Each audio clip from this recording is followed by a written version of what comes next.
Et justement, il y réfléchissait sur la manière dont les liens entre technique, conception et politique étaient posés d'une certaine manière par le concept d'innovation tel qu'il s'impose aujourd'hui justement.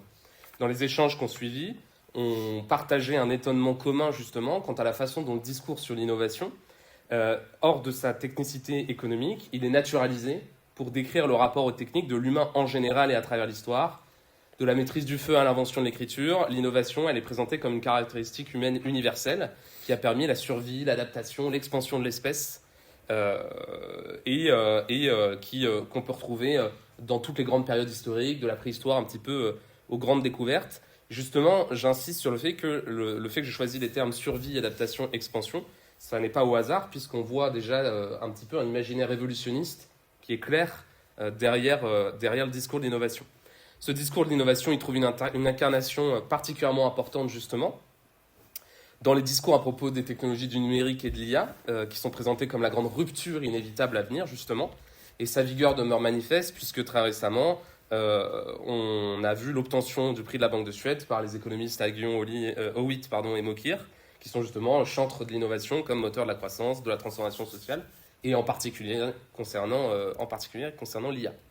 Justement, face à ce constat-là, il nous a semblé intéressant d'approfondir cette question des liens entre innovation et technique à travers une double démarche généalogique et critique. Donc l'idée, ça va être dans un premier temps de proposer, c'est Pierre qui s'en chargera, une brève esquisse généalogique de ce qu'on appelle le discours de l'innovation et de ses conséquences sur le type de conception technopolitique dominante. Ce qu'on entend par discours, ça va être ici dans une perspective un peu foucaldienne justement, un ensemble composite de conceptions qui sont issues de champs différents et qui partagent une logique de fonctionnement commune, qui accompagne une certaine organisation pratique du réel, économique, social, technique, et un certain type de gouvernementalité. Et il s'agira donc de s'intéresser à la fois à l'origine épistémologique de l'innovation en sciences économiques, aux conceptions différenciées de l'innovation dans les diverses disciplines, mais aussi à sa promotion institutionnelle, tant par les acteurs publics que par les acteurs privés. Cette analyse, elle sera resserrée plus précisément encore sur le type de complexe technopolitique que produisent ceux ou ces discours de l'innovation et les définitions qu'on peut en faire. On entend par ce terme de technopolitique le type d'agencement entre technique et politique qui est favorisé par l'institution sociale que constitue le discours de l'innovation, ainsi que le type de représentation, de conception et d'évolution de la technique qu'il implique. Et pour le dire autrement et prolonger justement la réflexion vers la question des conceptions du vivant, de l'évolution et de l'environnement, dans les termes de Simondon, il s'agit de rendre compte du type de rapport au milieu technique que produit l'innovation, de constater quelle culture technique elle met en œuvre et d'observer les conséquences de ce rapport sur les modalités d'individuation collective. C'est justement à partir de la philosophie et technique de Simondon que se constituera le deuxième temps de cette intervention, où il s'agira, en s'appuyant sur la distinction entre l'innovation et l'invention telle que l'entend Simondon, de tracer des perspectives critiques face aux effets de subjectivation ou d'individuation que produit le discours de l'innovation concernant le rapport à la technique. Et en critiquant la conception adaptationniste, utilitaire et productive de la technique et du vivant que promeut le discours de l'innovation, on essaiera de montrer que les liens entre technique, conception et politique, ils peuvent être envisagés à nouveau frais, notamment que la vision consommatoire et solutionniste de la technique qui prévaut dans le régime de l'innovation, elle peut se voir remplacée par une compréhension collective et politisée de la technique, où elle sert de réservoir de potentialité collective, non pas en tant qu'instrument, mais en tant que versant pratique et symbolique de la politique, aidant à stabiliser le monde, tout en demeurant ouverte à l'horizon des possibles. Et l'idée, ce sera de voir, d'esquisser pour la discussion aussi ensuite, la possibilité d'une conception renouvelée de l'innovation, éventuellement ou non, en fin de présentation. Juste pour terminer cette introduction, l'analyse critique de cette prédominance de l'innovation, elle n'est pas nouvelle, puisqu'elle a déjà été menée déjà par Thierry Ménissier, par notre directeur de thèse commun, dans son ouvrage de 2021, Innovation, dans laquelle il qualifie justement l'innovation de paradigme contemporain qui sert de cadre de référence pour l'action et la pensée humaine. Il note justement que deux sens de l'innovation existent, entre progrès social et performance économique, et qui peuvent être reliés en quelque sorte à la distinction qu'on va proposer à l'aide du concept d'invention simondonien. Il y a aussi eu un livre très récemment sur cette question de Vincent Bontemps, qui est un grand spécialiste de Simondon, qui a proposé dans un ouvrage qui s'appelle « Au nom de l'innovation » une réflexion à la lumière des philosophies de Bachelard et de Simondon, pour formuler un concept critique d'innovation qui, justement, l'inscrive dans une forme de responsabilité technique par rapport à l'avenir. Et le but de notre intervention va être un peu de prolonger ces réflexions, notamment pour voir s'il est possible de contribuer à une conception de l'innovation qui soit fondée sur une ontologie des techniques qui leur redonne un sens et une potentialité politique. Pour terminer, en gros, on peut résumer très rapidement en 2 questions majeures, une problématique un peu à double détente, le travail qu'on va essayer de mener ici. L'idée, ça va être de se poser la question quel rapport à la technique, quelles conceptions technopolitiques sont construites à travers le champ économique et l'imaginaire dominant par le discours de l'innovation, et quelle perspective critique établir sur cette conception à partir de la philosophie et techniques de Simondon, notamment en comparant innovation et invention pour esquisser un modèle politisé, collectif et inventif de l'innovation. Et je laisse la parole tout de suite à Pierre pour la première partie. Comme ça, je ne suis pas ligoté par le LLM.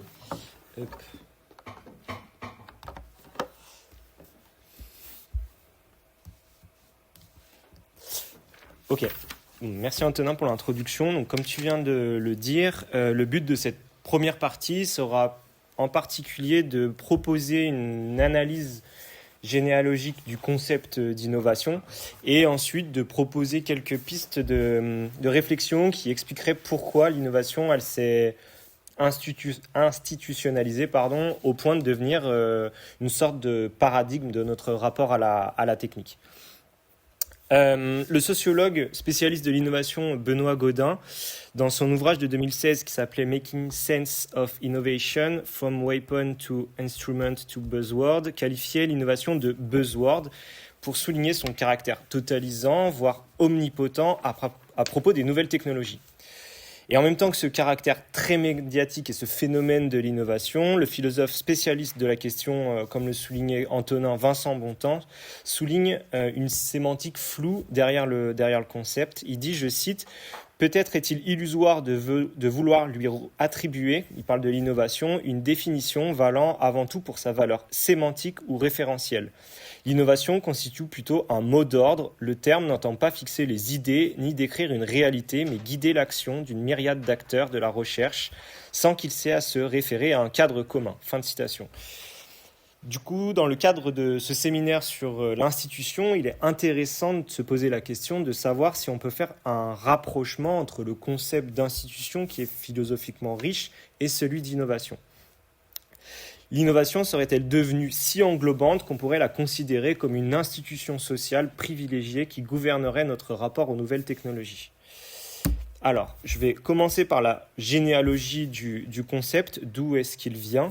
Le concept d'innovation, c'est un terme qui est assez ancien puisqu'on trouve des premières traces dans l'Antiquité sous sa forme grecque, keitonomia. Le terme désignait alors une chose qui viendrait introduire du changement dans un ordre politique établi. C'est encore une fois Benoît Gaudin qui synthétise l'histoire de ce concept dans son ouvrage, cette fois de 2017, Innovation sous tension, histoire d'un concept.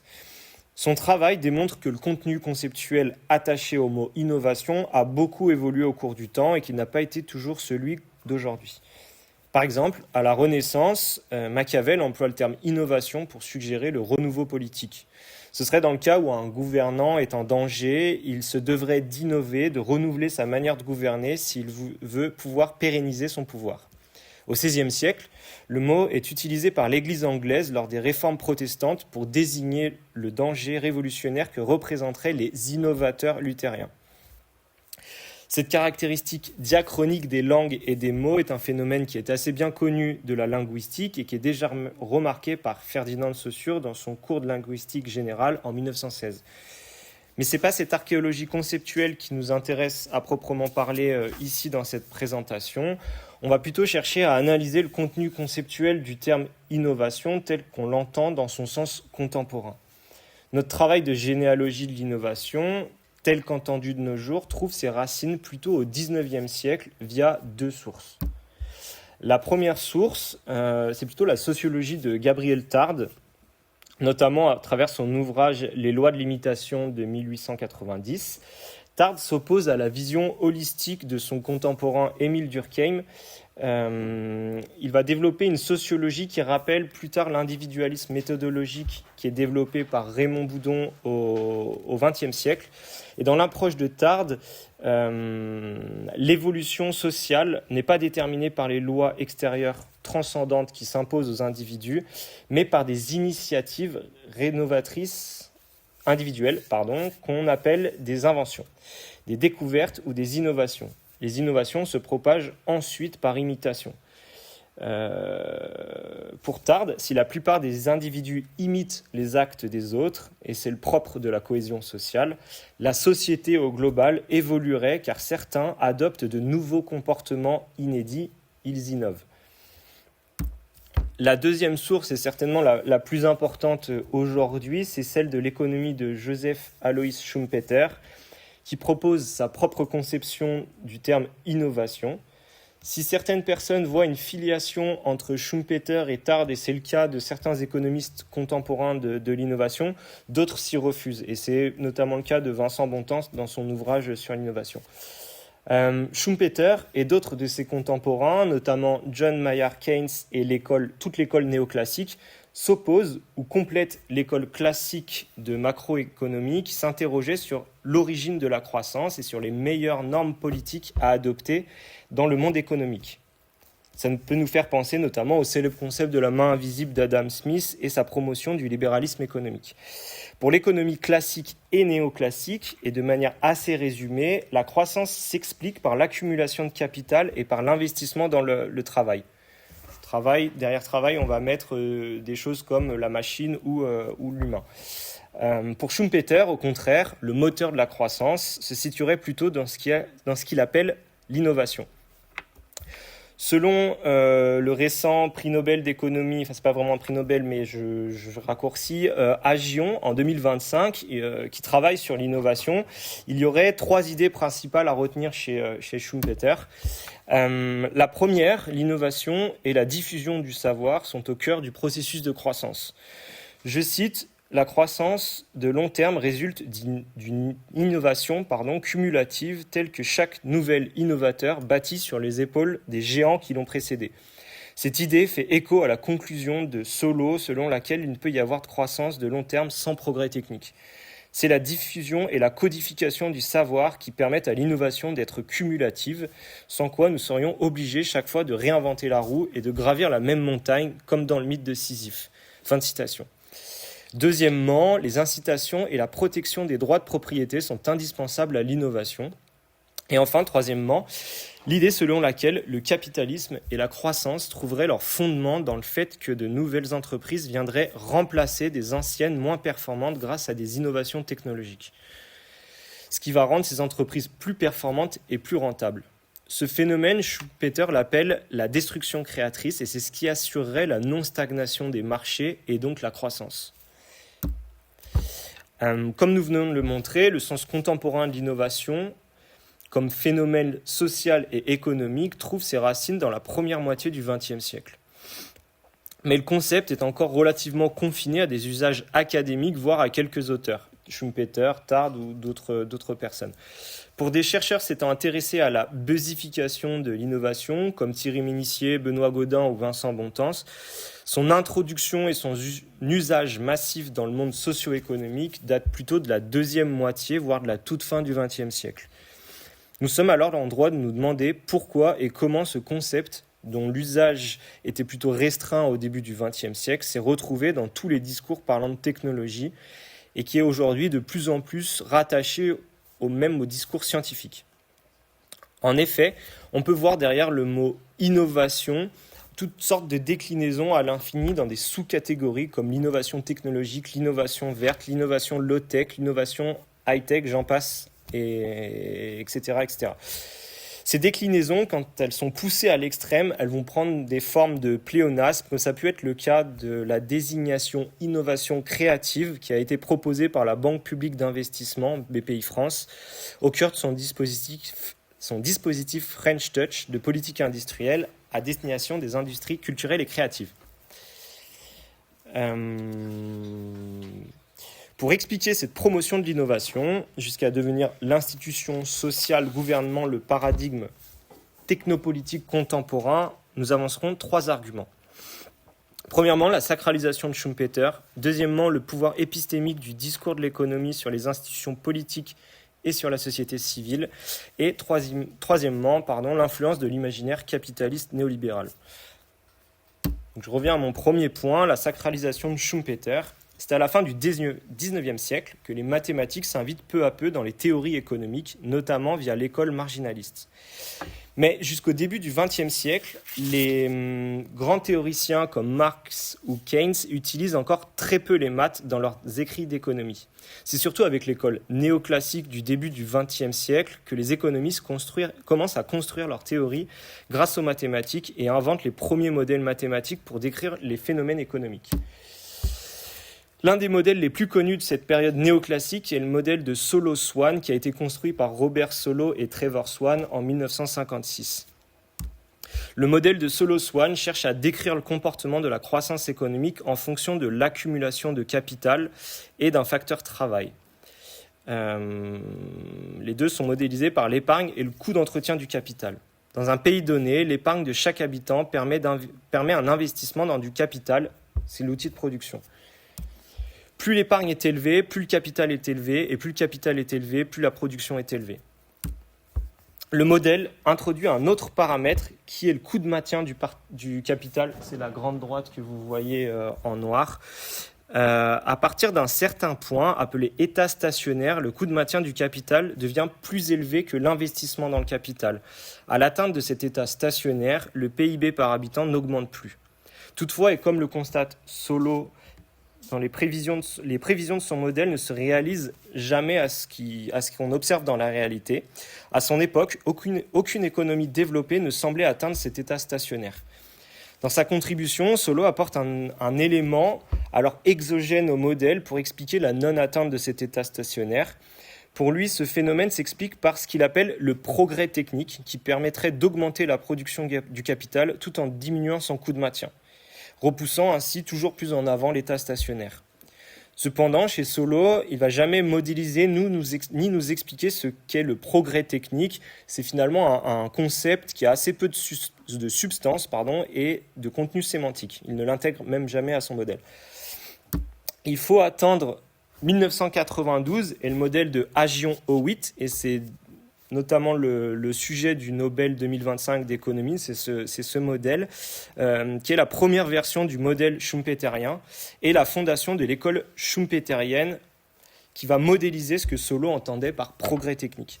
Le modèle reprend le concept schumpeterien de destruction créatrice où la croissance provient d'innovations qui détruiraient les technologies existantes, créant un cycle continu de remplacement technologique. Chaque nouvelle innovation permettrait d'augmenter la productivité générale du système économique et permettrait l'augmentation du PIB. Les travaux de Aghion et Howitt et de leurs successeurs ont donc permis une redécouverte des travaux de Schumpeter par la nouvelle science économique mathématisée. Schumpeter devient alors le père conceptuel d'une nouvelle école de pensée de la croissance économique, l'école schumpeterienne. Cette école de pensée se fonde sur les théories, les concepts et les idées de Schumpeter, comme celle de l'innovation, de la destruction créatrice, mais dans une néo-version mathématisée. Si on prend le terme innovation chez Schumpeter, il le conceptualisait comme une invention nouvelle, qu'elle soit produit, procédé, mode de production, débouché ou de matière première, mise en œuvre sur un marché. Il ne précise pas ce qu'il appelle une invention nouvelle, ce qui, comme on verra ensuite avec Antonin, peut être problématique. Chez Aghion et Howitt, le contenu conceptuel de ce qu'ils appellent innovation est encore plus problématique. Dans leur modèle, l'innovation devient une sorte d'unité de mesure qui correspond à la quantité de brevets disponibles dans un système économique. On se demande alors pourquoi la notion d'innovation est tout entière contenue dans celle resserrée de brevet. Un brevet étant un droit de propriété industrielle permettant l'exploitation exclusive d'une invention technique, un produit, un procédé de fabrication ou une technique d'exécution. Et en faisant ça, en définissant l'innovation par le brevet, Aghion et Howitt font disparaître certaines catégories d'innovation schumpeterienne, les procédés, les services ou les modes d'organisation, et viennent attacher la notion de propriété et l'idée que l'on peut traduire mathématiquement ce qu'est une innovation pour quantifier la quantité d'innovation dans un système. Donc, si je résume un peu ce premier point, chez Schumpeter, l'innovation permet la croissance permet l'augmentation du PIB, et dans une perspective très utilitariste chère aux économistes, l'augmentation du PIB est synonyme d'une augmentation générale du bonheur. Avec Aghion-Howitt, l'innovation devient une unité de mesure, elle est réduite à l'objet technique et on lui ajoute la notion de propriété. Son but devient la productivité dans l'objectif de repousser l'état stationnaire des économies. Deuxième point, le pouvoir épistémique du discours de l'économie sur les institutions politiques et sur la société civile. Donc de façon concomitante à cette sacralisation de Schumpeter, l'exploitation de ces théories par certains économistes contemporains ont permis de le rendre mainstream, notamment auprès de la communauté des économistes, mais aussi dans les communautés de politique économique et plus largement auprès de la société civile. Dans une certaine mesure, nous voyons une verticalité dans ce passage d'un concept académique issu de l'économique à un phénomène social. Dans la logique d'un discours foucadien, nous voyons un certain pouvoir épistémique du discours des économistes sur les institutions publiques et derrière ça, des institutions publiques vers la société civile. Pour illustrer notre propos, nous prendrons un exemple qui est le manuel d'Oslo. Pour comprendre le manuel d'Oslo, il faut qu'on se penche un peu plus sur l'Organisation de coopération et de développement économique, ou OCDE. L'OCDE est créée en 1948, à la sortie de la Deuxième Guerre mondiale. Elle avait pour but d'administrer le plan Marshall américain côté européen. En 1952, après l'arrêt du plan Marshall, l'OCDE se cherche une nouvelle raison d'être et intègre des pays développés extra-européens, par exemple les États-Unis, le Canada ou le Japon. Aujourd'hui, l'OCDE produit des études et des prévisions économiques, des statistiques, des classements entre pays membres, par exemple le assez connu classement PISA, et surtout produit des normes statistiques internationales. Elle joue également un rôle consultatif pour orienter les politiques publiques en matière d'économie. En 1992, l'OCDE édite la première version du manuel d'Oslo. Le but de ce manuel est, je cite, l'élaboration de nouveaux indicateurs du progrès technologique et des activités d'innovation. Ce manuel est destiné à produire des normes statistiques pour les activités d'innovation. Il est le petit frère du manuel de Frascati, dont la première version date de 1963 et qui lui est destiné à produire des normes statistiques pour la mesure des activités de recherche et de développement. Oslo apparaît alors pour combler un vide du manuel du Frascati concernant la mesure du progrès technique, si on reprend les mots de Solow, et qui ne relèverait pas directement de la R&D ou qui serait issu de la R&D sans directement lui appartenir. La première version de Oslo ne s'intéresse que à ce qu'ils appellent l'innovation technologique, qui recouvre les produits et procédés présentant une nouvelle technologie. Pour définir l'innovation, le manuel reprend les 5 catégories de Schumpeter: produits, procédés, ouverture de marché, conquête d'une nouvelle source d'approvisionnement de matières premières et réorganisation d'une industrie. Et précise que la mesure statistique ne s'intéresse qu'aux 2 premières catégories, donc produits et procédés. Selon le manuel, les innovations technologiques couvrent les nouveaux produits et les nouveaux procédés, ainsi que les modifications technologiques importantes de produits et de procédés. Une innovation a été accomplie dès lors qu'elle a été introduite sur le marché, une innovation de produit, ou utilisée dans un procédé de production, innovation de procédé. Les innovations font donc intervenir toutes sortes d'activités scientifiques, technologiques, organisationnelles, financières et commerciales. La 4e et dernière version du manuel, qui date de 2018, va élargir un peu ce concept d'innovation et introduit d'autres types d'innovation, comme l'innovation de service ou l'innovation de modèles de processus d'affaires.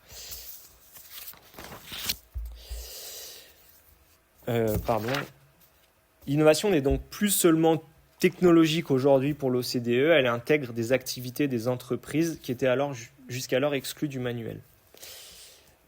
Pourquoi je fais ce focus sur le manuel d'Oslo et l'OCDE ? Car comme nous l'avions expliqué au début de ce point, l'OCDE c'est une sorte de figure machiavélienne contemporaine, c'est-à-dire que c'est un conseiller public, conseiller des États en matière de politique économique. Son pouvoir d'influence sur les institutions publiques en matière de politique économique est très important et cet organisme occupe un rôle primordial dans le discours produit sur la science, sur la recherche et le développement ou encore sur l'innovation. Pour preuve, la fiscalité française et le Code général des impôts se basent sur la définition de l'innovation technologique proposée par l'OCDE pour octroyer ce qu'on appelle le crédit d'impôt innovation aux entreprises jugées innovantes. L'État français s'appuie donc en partie sur ce guide statistique pour évaluer ce qui est ou ce qui n'est pas de l'innovation dans l'univers économique. Le bras armé de l'État en matière de politique industrielle qui est BPI France s'appuie également en partie, même si des fois il s'en éloigne un petit peu, sur les définitions de l'OCDE pour construire les évaluations de ces aides à l'innovation et donc qui bénéficiera ou non de subventions. Le problème de la définition de l'OCDE, c'est qu'elle enferme l'innovation dans une logique statisticienne, un indicateur que l'on pourrait mesurer et quantifier. En plus de cela, l'OCDE étant majoritairement constituée d'économistes, d'économètres ou de statisticiens, l'innovation dont parle l'organisation est bien la même que celle de l'école schultz-metterienne d'économie, école à laquelle les différentes versions du manuel font souvent référence pour expliquer que l'innovation et le progrès technologique sont les moteurs de la croissance. Et enfin, j'arrive sur mon dernier point, l'influence de l'imaginaire capitaliste et néolibéral.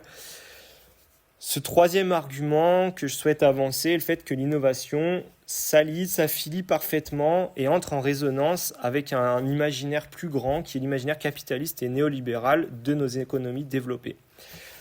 Le concept d'imaginaire est philosophiquement riche et évoque de nombreux auteurs comme Bachelard, Durand, Wiener-Burger du côté de la philosophie ou alors encore Freud, Jung, Lacan du côté de la psychanalyse. Pour notre part, et pour resserrer un petit peu ce vaste sujet à l'objet qui nous intéresse ici, nous voudrions mobiliser le concept d'imaginaire social dont parle Castoriadis dans l'institution imaginaire de la société. On peut voir deux aspects à ce concept d'institution imaginaire. Un imaginaire social instituant, comme l'imaginaire qui donnerait forme à nos institutions, à notre langage, etc.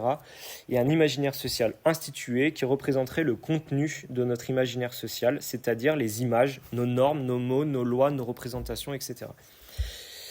En partie grâce à ce concept, Castoriadis construit une critique des idéologies marxistes et capitalistes comme des formes de sociétés hétéronormes, c'est-à-dire des sociétés dont les imaginaires seraient clos et naturalisés. Ce type de société se représenterait leurs institutions, leurs valeurs, leurs représentations comme objectivement vraies et objectivement justes, et non pas comme des normes issues de leurs imaginaires. Alors la question très complexe de savoir si les normes et les valeurs sociales possèdent effectivement une base naturelle ou transcendantale est trop complexe pour être débattue ici, mais je trouvais que la conception de Castoriadis a au moins une vertu heuristique pour notre propos. Si on considère au moins en partie que nos institutions sociales sont le produit d'un imaginaire commun, partagé et transindividuel, il est intéressant de nous demander ce qui, au sein de cette société, appartient à cet imaginaire et qui se déploie dans nos institutions et dans notre symbolisation du monde. Concernant l'innovation, nous pensons qu'elle a pu prendre la place d'institutions sociales privilégiées dans notre rapport à la technique parce que le sens, l'idéologie et les imaginaires inhérents à l'innovation sont les mêmes que ceux de nos sociétés capitalistes et néolibérales. Pour ça, je développe 3 points qui ne sont pas forcément exhaustifs, on peut en trouver encore d'autres. Premièrement, une rationalité instrumentale. Castoriadis critiquait la conception occidentale, qu'elle soit marxiste ou capitaliste, de la rationalité, selon laquelle ce qui est considéré comme rationnel serait axiologiquement neutre et instrumental. C'est-à-dire que la rationalité occidentale serait le fruit d'une pensée posée comme objective, vraie et débarrassée de jugement de valeur, souvent issue d'un processus calculatoire et constructrice de moyens les plus adaptés pour répondre à certains buts poursuivis. Cette rationalité serait inconsciente de sa subjectivité, de ses présupposés idéologiques. On retrouve bien ce type de rationalité dans l'innovation, en particulier à travers ces processus issus des sciences de gestion. Les chercheurs en sciences de gestion qui s'intéressent au domaine de l'innovation défendent l'idée selon laquelle la créativité pourrait être rationalisée, c'est-à-dire cadrée et optimisée pour être plus performante. Il en va de même du discours économique qui cherche à rationaliser dans le sens optimiser la création de nouveaux objets techniques dans un objectif de croissance. Deuxième point, un désir de transcendance. Pour le philosophe adepte de Nietzsche, Peter Sloterdijk, dans Tu dois changer ta vie de 2011, l'être humain posséderait comme faculté anthropologique un besoin fondamental de transcendance, c'est-à-dire qu'il aurait toujours la volonté de dépasser sa condition initiale et de vivre pour quelque chose de plus grand que lui. Mais pour Sloterdijk, depuis la mort du dieu nietzschéen, l'être humain occidental chercherait à transcender sa vie à travers des formes religieuses qui sont désincarnées, comme par exemple le sport dans sa dimension surperformative ou alors le travail et la production qui sont portés comme des objectifs de vie suprême. Cela rejoint assez bien l'idée du mythe schumpeterien de l'entrepreneur qui est aujourd'hui réinventé par la figure américaine du self-made man.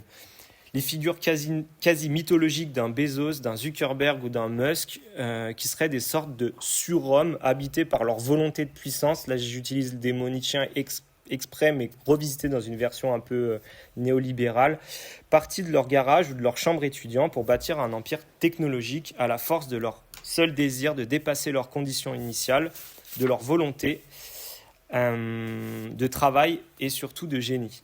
Ce mythe est lui-même fortement imprégné de l'idée libérale de la méritocratie, selon laquelle une vie d'ascèse consacrée au travail permettrait de s'élever au-dessus de ses semblables.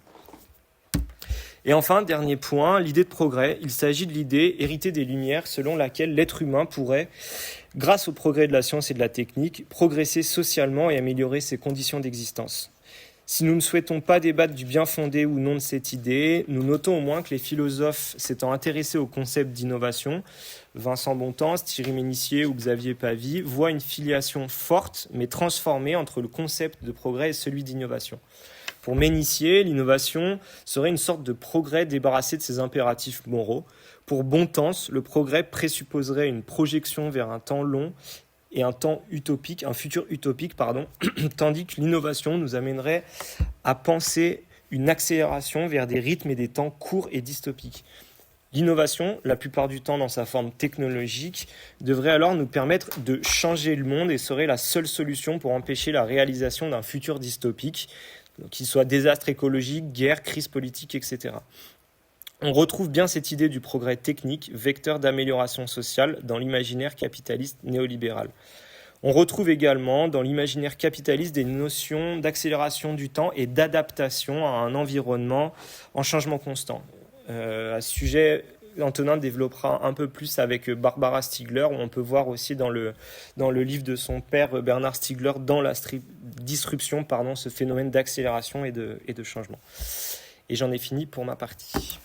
La première partie, je vais reprendre tout de suite à la suite, en vous proposant justement par rapport un petit peu aux caractéristiques de ce discours de l'innovation qu'on vient de cerner, quelques perspectives critiques que l'on peut faire depuis notamment la philosophie de Simondon, mais pas que.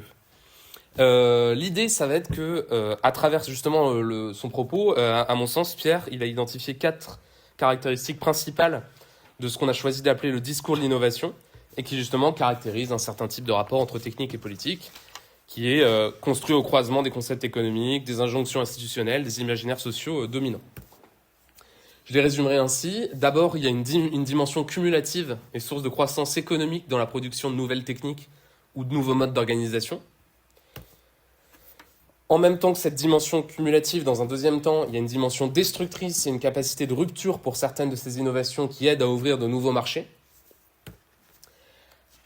En troisième lieu, il y a un individualisme sous-jacent qu'on va retrouver au sein de l'individualisme méthodologique en économie, dans la valorisation de la propriété privée et de la brevetabilité, et dans la valorisation mythique dans l'imaginaire social de la figure de l'ingénieur entrepreneur. Et dernièrement, une conception instrumentale, adaptative et optimisatrice du vivant, de la technique, de la politique, qui engendre justement un type particulier de subjectivation individuelle et d'individuation collective. Je me propose justement d'évaluer ces 4 points de façon critique, à la lumière de la philosophie et technique de Simondon, pour 2 raisons principales. Premièrement, parce que en construisant une ontologie approfondie de la technique, elle permet justement de désencastrer celle-ci de nos conceptions préconçues sur son rôle ou sur sa signification pour les humains, sur son rapport au vivant et à la nature et sur sa dimension utilitaire et productive. Et deuxièmement, parce qu'elle pose directement justement la question du lien entre technique et politique, en montrant comment une intégration culturelle de la technique peut faire de celle-ci un mode d'expérimentation politique et d'exploration des possibilités d'individuation personnelle et collective. Je vais les traiter, ces points, en les rassemblant en 2 parties, 1, 2, 3, 4, simplement, qui vont porter d'abord sur la conception distincte des techniques que suggèrent les notions d'innovation et d'invention, puis ensuite sur la façon dont le régime qui est induit par le discours de l'innovation, il s'insère dans un complexe, attention, bio-techno-politique, plus large, qui engage justement une triple vision adaptative, instrumentale et optimisatrice, à la fois du vivant, de la technique et de la politique, qui est conforme aux présupposés de la pensée néolibérale, comme on y reviendra également. Et dans un troisième temps, rapidement, si j'ai le temps, on verra comment envisager le sens et le rôle politique de la notion de progrès technique à l'aune des critiques formulées justement. Et on aura le temps de la discussion ensuite si jamais je manque un peu de temps. Donc, en premier lieu, dans ma première partie, l'idée, ça va être justement de revenir sur la distinction de l'invention et de l'innovation et sur, disons, l'ontologie de la technique que l'on peut dégager avec Simondon qui s'oppose à un rapport utilitaire à la technique. L'idée, ça va être de distinguer innovation et invention. La conception de l'innovation qui a été dégagée par Pierre, on a vu, elle se caractérise par sa dimension utilitaire, cumulative, optimisatrice, fondée sur l'amélioration du rendement. Et elle se construit aussi en lien évidemment avec une conception de l'innovation qui voit celle-ci avant tout comme l'occasion d'un profit économique, soit par optimisation de l'existant qui permet un gain concurrentiel, ou par ouverture de nouveaux marchés possibles où l'on se trouvera dominant au moins pour un temps. Justement, Vincent Bontemps, dont on a beaucoup parlé avant, dans son ouvrage, il souligne que le terme d'innovation, il a dépassé les occurrences d'invention dans les années 70 en anglais et dans les années 80 en français. Et il est intéressant de revenir sur cette évolution parce que si innovation et invention ont l'air d'être deux mots qui désignent les mêmes réalités, en fait, il est possible d'opérer une distinction conceptuelle forte entre les deux termes qui met en lumière justement deux rapports distincts à la technique. Invention, puisque je vous entendais parler tout à l'heure au début, ça doit tout de suite vous rappeler quelque chose qui n'est pas Simondon, ça doit vous rappeler Bergson, justement, puisque invention, c'est un concept qui est extrêmement important dans la philosophie de Bergson, et plus largement dans la philosophie, justement, ce qu'on appelle la philosophie biologique des techniques, qui court de Bergson à Simondon, en passant par Leroy-Gourhan, Canguilhem, Édouard Leroy, si vous le connaissez, etc. Dans cette philosophie de la technique qui a pour principale caractéristique de relier la technique et la vie, l'invention est le geste technique par excellence. Et justement, Emanuele Clarizio, qui est mon autre directeur de thèse, nous signale que ce lien entre vie et technique, il s'incarne particulièrement, spécifiquement chez l'humain, dans la faculté d'invention, justement. Faculté, c'est pas un bon terme, mais dans la capacité d'invention plutôt. L'idée de ce rapprochement entre technique et vie qui existe dans cette philosophie biologique de la technique, c'est que la technique peut être comprise en tant que mode d'action du vivant sur son milieu, c'est-à-dire comme entité de médiation, et comme réalité qui a un mode d'existence analogue à celui du vivant. Justement, Simondon, non, je vais revenir à mon texte plutôt, comme l'a rappelé Pierre justement, l'innovation elle est définie par Agion comme un processus qui est cumulatif et quantitatif. Donc qui stimule un progrès technique linéaire et continu. Et à l'inverse, l'invention, elle est définie par Simondon comme un remaniement de structures et de fonctions par enchaînement dans le temps. Et justement, Simondon, il distingue au sein du rythme du progrès technique ce qu'il nomme le perfectionnement continu et mineur, qui est posé en face du perfectionnement discontinu et majeur, qui lui constitue l'invention proprement dite. À vrai dire, c'est le titre de la partie 3 du premier chapitre, de la première partie du mode d'existence des objets techniques, qui c'est littéralement perfectionnement mineur et continu, et perfectionnement majeur et discontinu. Donc, dans la perspective de l'innovation, il est intéressant de noter que ce qui caractérise la véritable invention technique d'après Simondon, ce n'est pas l'amélioration du rendement ou de la productivité, mais l'augmentation de la synergie interne et de ce que Simondon appelle la concrétisation, c'est-à-dire la capacité d'une technique à être autonome, intégrée harmonieusement à son milieu, qu'elle prend comme condition de fonctionnement. C'est cette autocorrélation interne qui constitue le mode d'existence propre de la technique, dégagée de la question de l'utilité humaine immédiate et qui justement la rapproche du vivant. D'une certaine façon, l'humain extériorise en quelque sorte la vie qui est en lui dans la création de telles machines, et il s'agit d'une capacité à faire émerger du radicalement nouveau, non pas en répondant aux coordonnées d'un problème déjà là, mais en faisant apparaître une réalité qui suppose le problème résolu, comme vous le voyez dans la citation qui est là.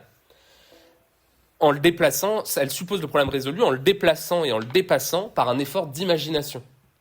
Il y a un autre cours de Simondon qui s'appelle Imagination et Invention, et justement, le rôle de l'imagination suppose qu'on ne résout pas un problème qui est déjà là, on fait émerger une réalité où le problème n'existe plus, d'une certaine façon. Et justement, comme on le voit ici dans cet extrait de l'invention dans les techniques, l'invention est l'aspect mental, psychologique de ce mode propre d'existence. D'accord ? Ça va même plus loin chez Simondon, c'est qu'il faut individuer l'invention dans la pensée pour qu'elle réalise l'individuation d'un être technique dans la réalité. Justement, au contraire, le perfectionnement continu, il est décrit par Simondon comme un progrès adaptatif. Adaptatif entre guillemets. Qui a trait avant tout à l'usage et à la dimension utilitaire et relationnelle des techniques, c'est-à-dire à leur fonction de médiation, justement. Il est justement cumulatif, ce progrès continu, mais donc aussi, dans les termes de Simondon, abstrait, parce qu'il ne se caractérise pas par un progrès intégrateur, mais par l'ajout de fonctionnalités ou la diminution des inconvénients d'un mode de fonctionnement donné. Et donc, du coup, en ce sens, c'est applicable aux objets techniques aussi bien qu'aux techniques organisationnelles. La pratique technique telle que caractérisée par le discours de l'innovation, elle semble pouvoir à bon droit être rapprochée de cette forme de progrès continu et linéaire que décrit Simondon, et qui rapproche de ce qu'il nomme justement la créativité. La créativité, elle est marquée par une accumulation sans distinction d'idées, dont la production peut être rationalisée et quantifiée, comme nous avons vu que c'était le cas dans l'économie de l'innovation. Par contraste avec l'invention qui consiste en une véritable reconfiguration des termes en jeu, il s'agit donc d'une logique quantitative, réactive et instrumentale, qui se conforme aux représentations, aux attentes sociales et aux finalités déjà présentes pour simplement les améliorer.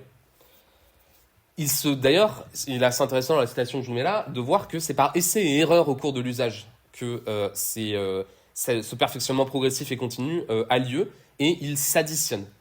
Il conserve l'allure temporelle de la relation entre organisme et milieu, puisqu'on est toujours dans ce rapport, disons, médiateur de la technique au milieu.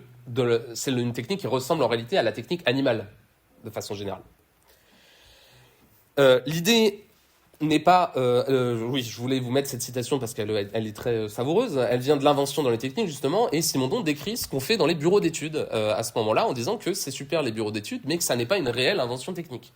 Puisque l'idée dans les bureaux d'études, dans la créativité, c'est de produire beaucoup d'idées en levant ce frein qui est l'esprit critique. L'idée étant que la quantité est nécessaire et qu'on fera le tri plus tard, entre guillemets. La conduite créative se borne à extraire des objets donnés leurs propriétés non explicites. Elle remplace des usages habituels par des fonctions virtuelles et inhabituelles. La différence avec l'imagination, c'est que justement, avec l'invention, c'est que dans l'invention, l'objet que l'on veut construire n'est pas là. Il fait défaut, il doit être complètement imaginé. Alors qu'entre guillemets, la conduite créative, la conduite innovante, elle consiste simplement à trouver d'autres usages dans un objet qui est déjà présent. Pour autant, il ne s'agit pas de dire que la créativité et donc par extension l'innovation n'ont aucune place dans le cadre du progrès technique, puisque comme le dit Simondon, le progrès technique il se fait par oscillation entre les progrès de la médiation et ceux de l'autocorrélation. Néanmoins, il est frappant de constater, comme le laissait suggérer la remarque de Bontemps sur le remplacement du mot invention par celui d'innovation, que le discours de l'innovation aujourd'hui dominant, il paraît totalement assimiler la technique à une pratique d'adaptation et d'augmentation du rendement ou de la productivité. Si l'invention est porteuse d'un horizon expérimental de renouvellement et de progrès, y compris dans le champ des finalités, sa disparition progressive peut justement, sans doute, être liée à une forme de disparition de l'horizon politique du progrès technique, comme on y reviendra un peu plus tard, et comme justement le suggère Bontemps et Ménissier.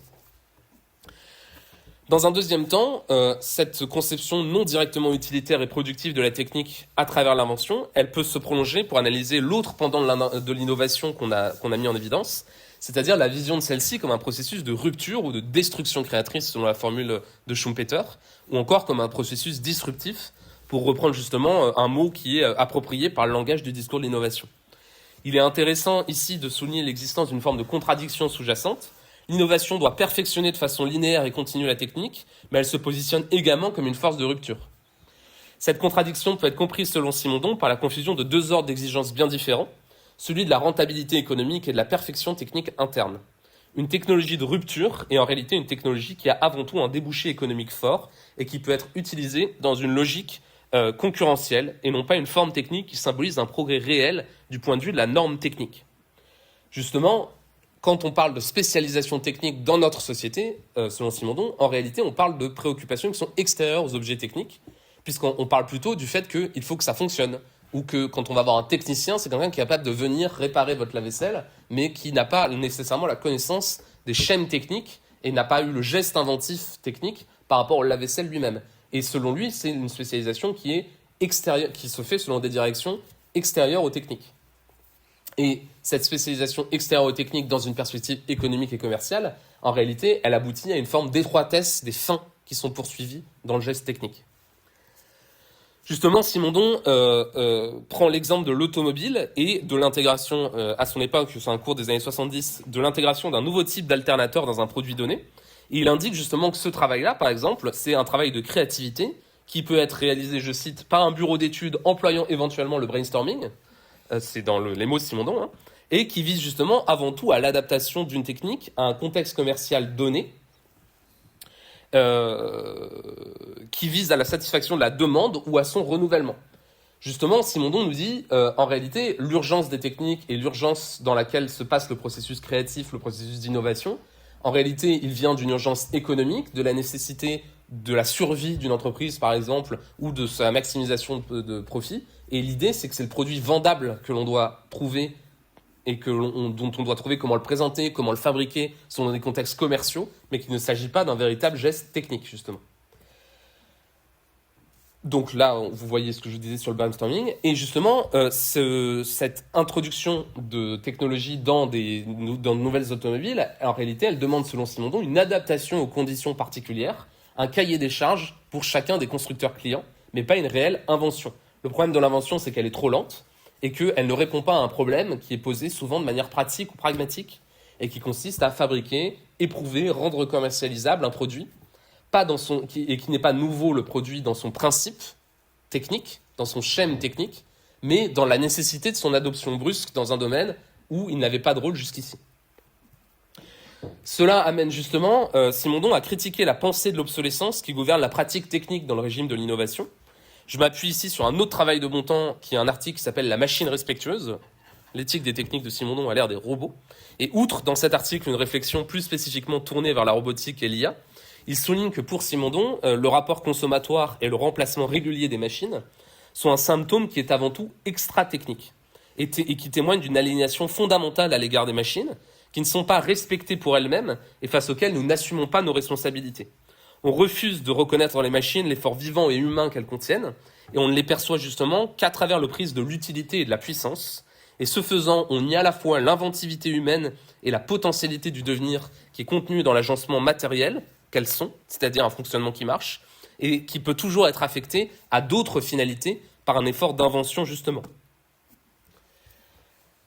Comme le dit Simondon, en réalité, dans une civilisation du rendement, c'est-à-dire dans ces termes, une civilisation de la créativité et de l'innovation, il n'y a pas de liberté parce que, justement, le rendement a servi et l'homme et la machine.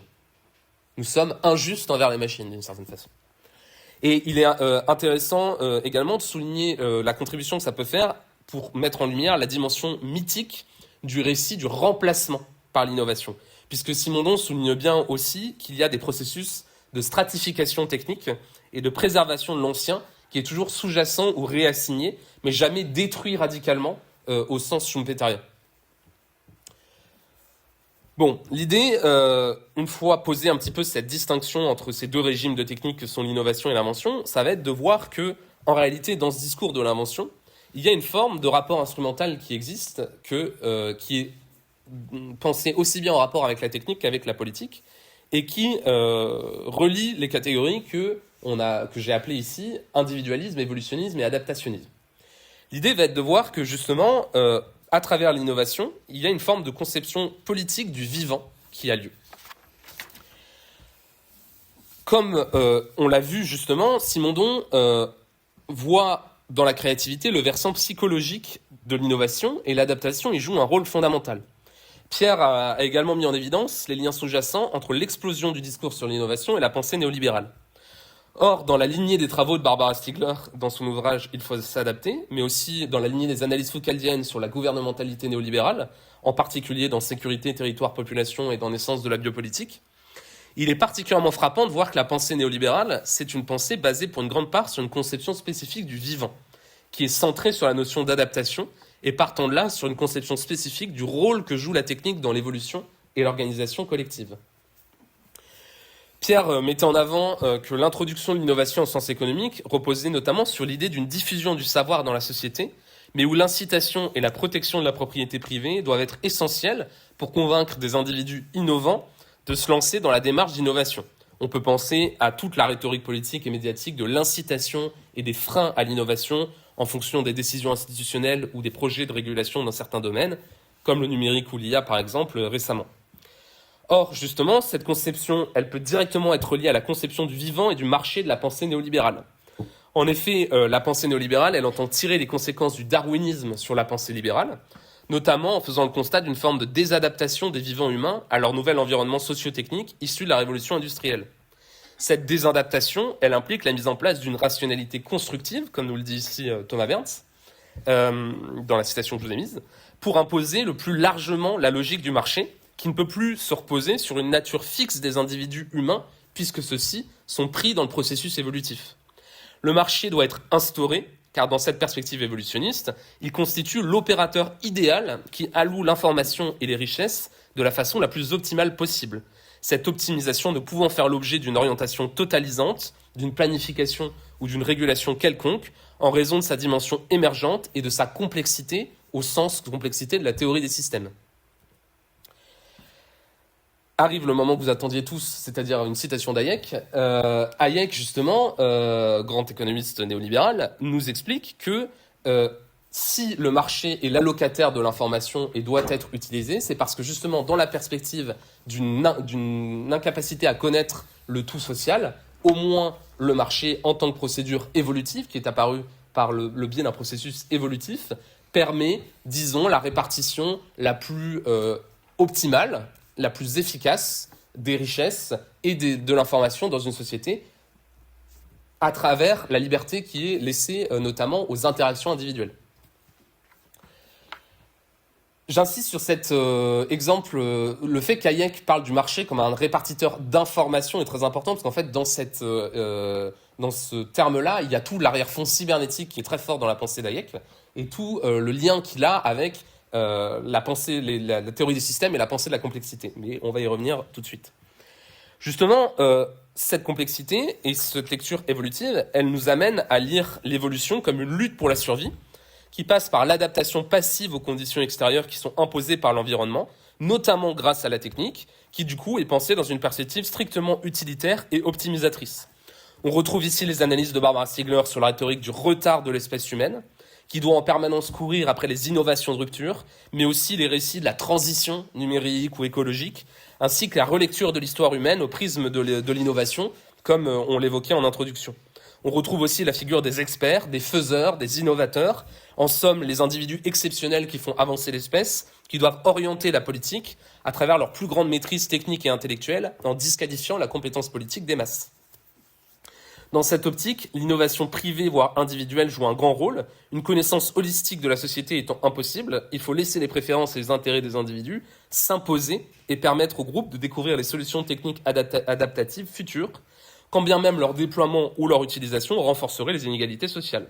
C'est pourquoi l'innovation, en tant qu'institution qui structure ce processus de découverte adaptative, soutenue par la logique du profit, doit être juridiquement encouragée par des dispositifs comme les brevets, et cela explique la place donnée à la liberté d'entreprendre, qui est solidaire de l'apparition de l'innovation dans le discours dominant.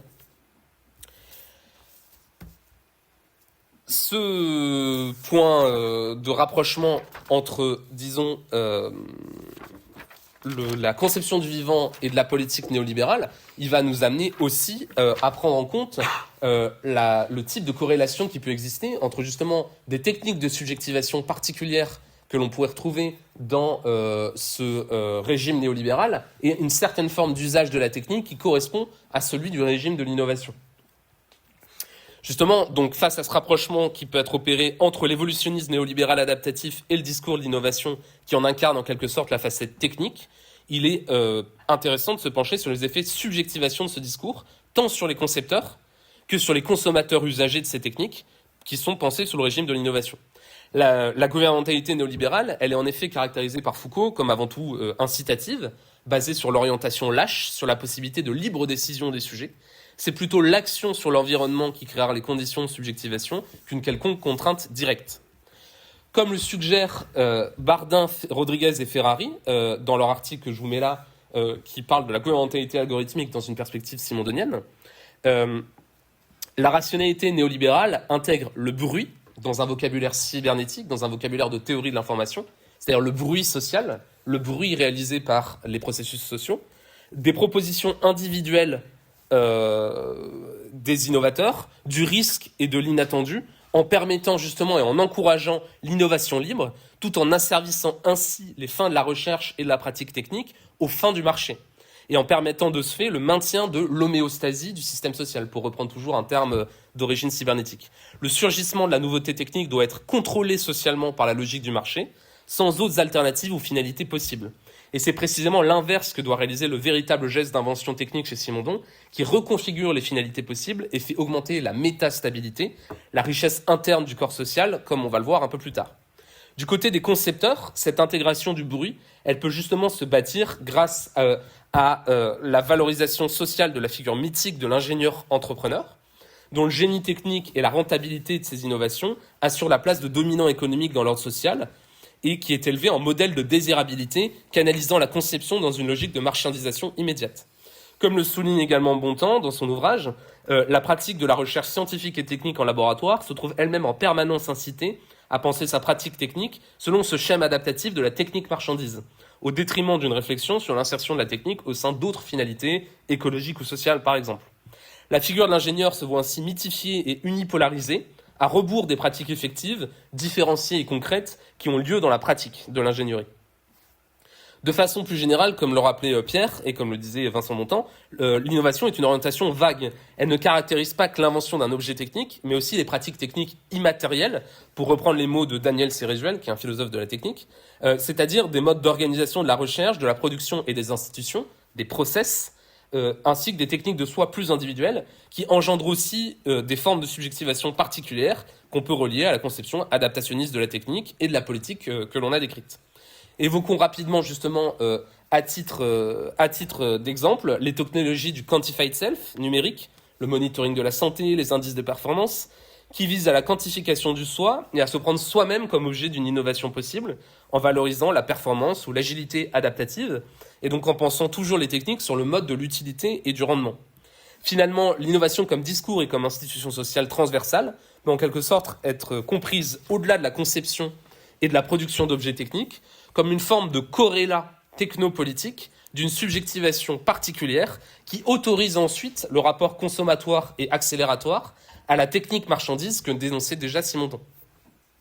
Elle illustre par là le fait que le discours de l'innovation concrétise la rationalité néolibérale en déployant une compréhension instrumentale et optimisatrice à la fois de la technique, du vivant et de la politique.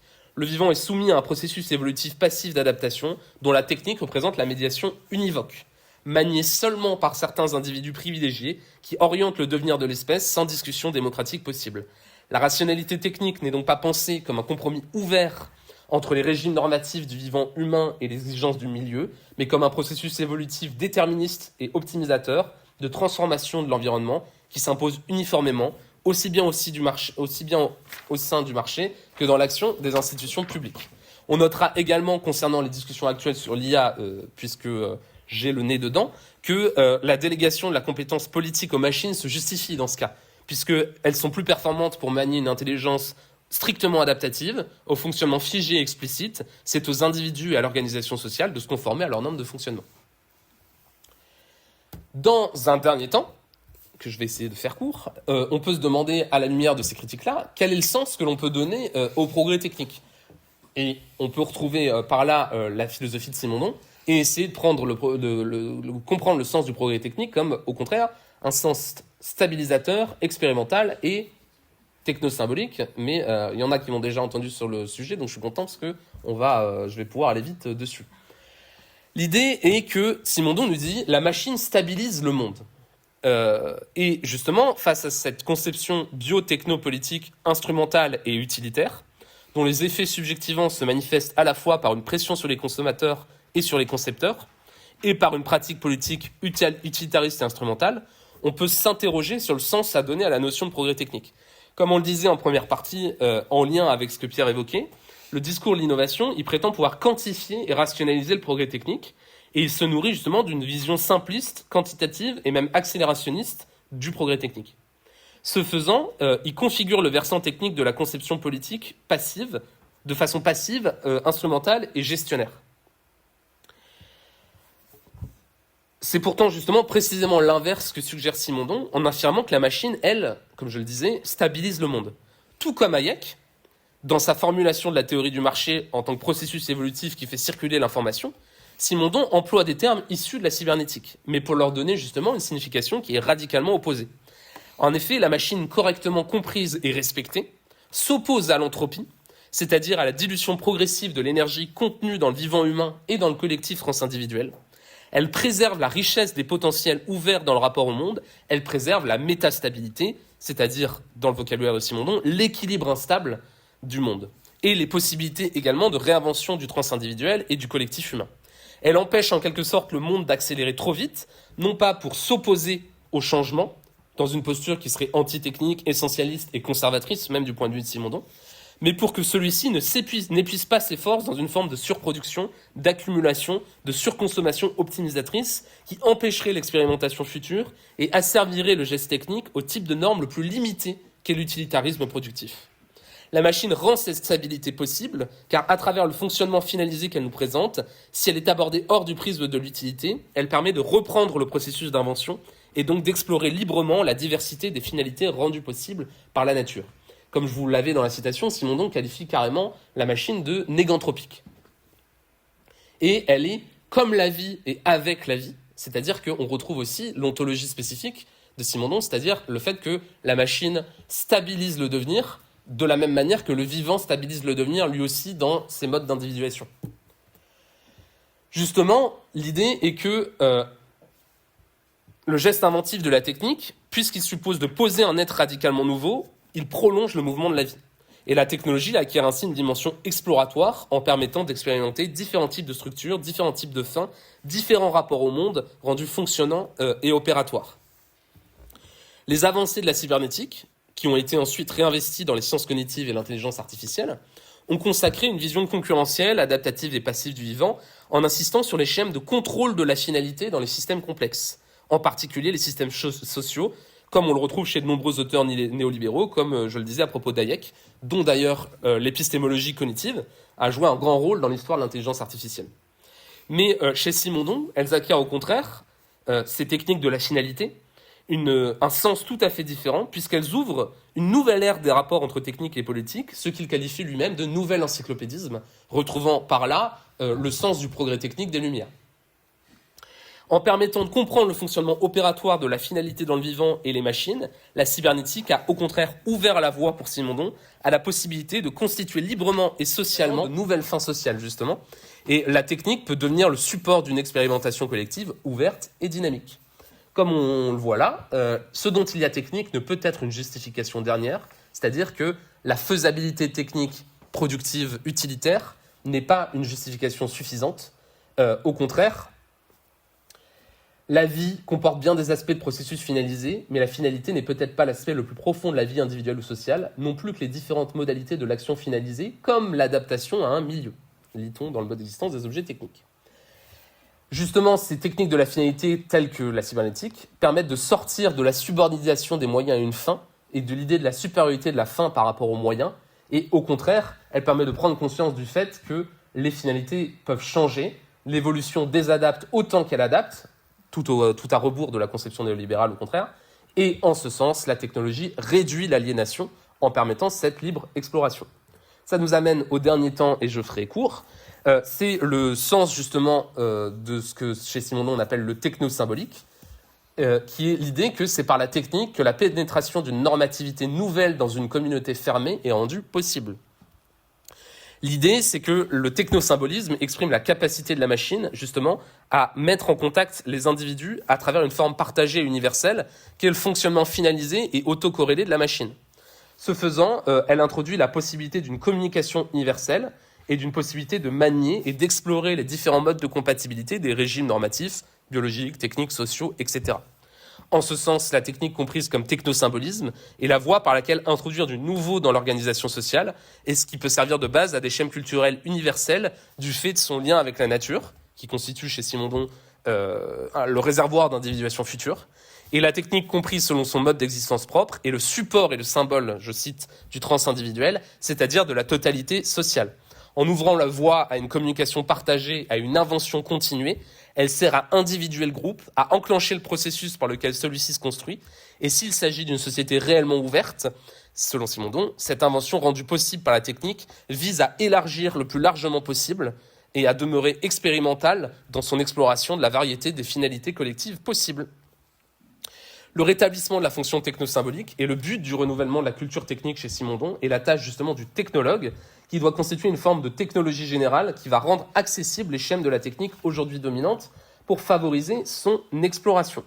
Néanmoins, cette figure du technologue et ses ramifications politiques, ainsi que le projet d'une culture intégratrice qui parviendrait à résoudre les problèmes de compatibilité des normes techniques, sociales et naturelles, demeure marquée par un fort optimisme politique. Et malgré sa volonté d'un élargissement de la culture technique, elle élève sur un piédestal encore une fois la figure de l'ingénieur, qui est ici plus ou moins pensé comme une sorte de philosophe roi ou de législateur de la culture. Néanmoins, pour arriver à la conclusion, avec ces perspectives de Simondon, s'ouvre une place pour penser peut-être un rôle redéfini de l'innovation, enrichi par l'invention, pour lui redonner en quelque sorte son sens primitif qu'évoquait Pierre, c'est-à-dire une manière nouvelle de faire, l'introduction de choses nouvelles qui bousculent la normativité communautaire, mais reste à savoir comment cela peut se concrétiser et quelles difficultés cela suppose d'élucider, ce que l'on va voir dans la conclusion. T'as besoin du... Non, c'est bon, merci. Je vais pas faire long, ça va prendre 2 petites minutes pour essayer de conclure notre réflexion commune. Donc tous les deux, on a cherché à réfléchir ensemble autour de ce phénomène avec notre propre culture philosophique et aussi avec nos différentes expériences de ce qu'est l'innovation. Comme on a pu le voir, ces discours de l'innovation, ils sont distillés dans une très grande variété de réalités. On peut le prendre du point de vue économique. En entreprise, qu'on parle de start-up, de grands groupes ou autre chose, même de PME, etc., l'innovation elle est devenue une sorte de salut pour les marchés développés. Ce serait la seule solution valable contre la mort des entreprises. On peut aussi voir l'innovation dans les institutions publiques. Lorsque je crois que c'était à Vivatech en 2017, le président Macron, c'est la première fois qu'il prononçait le mot de Startup Nation. Et quand il dit ça, il évoque à la fois la France comme une sorte de paradis pour les startups, mais c'est également un moyen pour l'État français qui devrait se transformer pour adopter les logiques managériales des marchés innovants, c'est transformer l'État en start-up. Et enfin, dans une dernière réalité, une dernière perspective, on peut retrouver ces discours de l'innovation en tant que simple citoyen consommateur. Tout ce qu'on entend tous les jours, les discours marketing qui vont parler de révolution technologique, d'adaptation, de futurs dystopiques qui seraient empêchés par les innovations et d'un monde qui serait en constante accélération, un retard qu'il faudrait rattraper. Tout ça, c'est emprunt au mythe de l'innovation et ça semble envahir aujourd'hui l'ensemble, enfin, en tout cas une majeure partie de l'espace publicitaire. Donc le propos qu'on a cherché à tenir ensemble, il se voulait à la fois descriptif et analytique, c'est-à-dire de réfléchir aux formes que prennent les discours de l'innovation, mais aussi critique, c'est-à-dire les conséquences que peuvent avoir ces discours dans notre rapport aux techniques et derrière ça, dans notre rapport au social et au monde.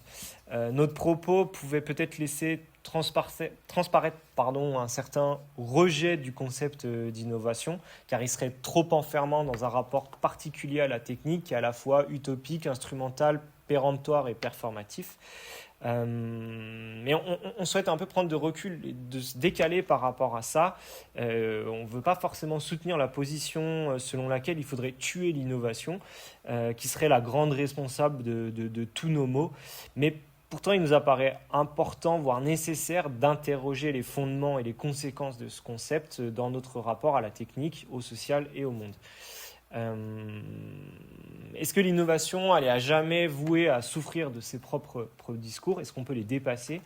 Est-ce que les modes d'organisation, pour employer des termes foucaldiens, les rapports de pouvoir et la gouvernementalité actuelle de l'innovation sont des paradigmes dans lesquels on est enlisé et qu'on ne peut pas dépasser ? Certains diraient le contraire. Par exemple, Thierry Ménissier suggère que l'innovation sociale serait un moyen de réinventer nos imaginaires sociaux, en particulier ceux liés à nos régimes de conception. Vincent Bontemps soutient que le concept d'innovation doit renouer avec celui de progrès et que nous devrions transformer notre rapport au futur. D'autres encore, plusieurs, c'est toute une mouvance de chercheurs, je ne cite pas les noms, mais qui développent de manière plus ou moins approfondie des sous-catégories d'innovation et en particulier ce qu'on appelle l'innovation responsable ou la responsible innovation, où l'innovateur-concepteur devrait devenir conscient de la portée morale des dispositifs techniques qu'il crée et agir en conséquence, c'est-à-dire responsabiliser son geste technique. Ces réflexions sont autant de moyens de sauver, entre guillemets, l'innovation d'elle-même. Pour notre part, ce que nous pensons qu'il serait également nécessaire d'ajouter une dimension politique à ces réflexions.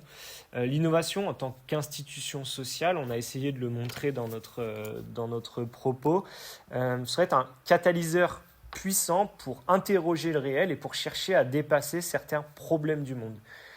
Si, comme on l'a vu avec la pensée de Simondon, l'innovation semble aujourd'hui échouer à cet objectif de réorganisation du monde, il faudrait peut-être, sans jeter l'innovation, nous intéresser à l'organisation politique autour de l'innovation. Peut-être qu'il conviendrait d'interroger ces rapports politiques dans une perspective un peu pragmatiste, c'est-à-dire partir de l'innovation telle qu'elle est instituée actuellement pour chercher à la réformer. En ce sens, nous pourrions imaginer plusieurs pistes et ça peut aussi ouvrir les discussions.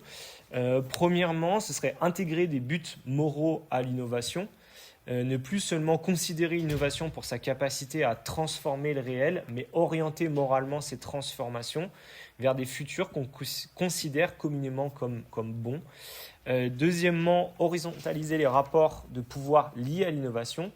Pour revenir au premier point, penser moralement l'innovation nécessite d'interroger et certainement de transformer les politiques autour de cette institution d'innovation. Qui porte l'innovation? Qui les promeut? Qui les valide? Dans quel but? Et quelles valeurs morales promeuvent-ils? C'est autant d'importants débats éthiques qui sont nécessaires pour réorienter les finalités morales de l'innovation. Et enfin, troisième point, ce serait plus dans une perspective d'horizontaliser la création ou la conception technique, c'est-à-dire sortir du paradigme instrumental technique-marchandise, comme le disait Antonin, et des rapports bilatéraux concepteur-utilisateur. Dans cette mouvance, il existe un peu déjà des méthodes gestionnaires issues des sciences de gestion qui existent, comme par exemple le design thinking, mais la transformation des rapports dans ce genre de méthode, elle n'est pas complète, voire très incomplète. Les consommateurs étant considérés dans la démarche de conception, mais seulement dans leur capacité à générer des feedbacks.